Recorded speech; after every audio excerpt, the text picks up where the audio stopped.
মামা খুব স্টাইল শিখেছে। পকেটে হাত ভরে দাঁড়িয়ে আছে আবার। মামা বেটা, হ্যাঁ খুব স্টাইল শিখে গেছো তো তুমি। হ্যাঁ, সেদিন বিকালবেলায় বেশ কিছু কাজ নিয়ে আমরা সবাই মিলে বেরিয়ে পড়েছিলাম বেনাচিতির উদ্দেশ্যে। মাম্মাম, কোথায় যাচ্ছ মাম্মাম? গাড়িতে চাপতে মাম্মাম ভীষণ ভালোবাসে, তো দেখো গাড়ির মধ্যে উঠে দাদার কোলে বসে গল্প করতে করতে চললো এখন। আর এই যে মা আর আমি, ওকে কিছু খাইয়ে নিয়ে আসা হয়নি, তো সেই জন্য ওর ফর্মুলাটা গাড়ির মধ্যেই বানিয়ে দিলাম। মা বললো দে আমি খাইয়ে দিচ্ছি।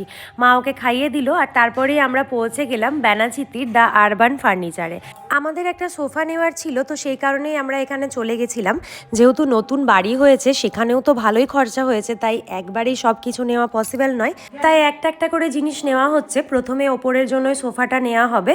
এখানে অনেক ধরনের সোফা ছিল, তার মধ্যে একটা আমাদের পছন্দ হয়েছিল, কিন্তু এটাই আমরা ফাইনালাইজ করিনি, কারণ আরও দু একটা দোকান দেখবো, তারপরেই ফাইনাল করব। তো এরপরে আমরা কোথায় গেছিলাম সেটা জানতে হলে দেখতে হবে পরের পার্টটা। তো চলো, ততক্ষণের জন্য আমাকে ফলো করে দিও। Bye bye.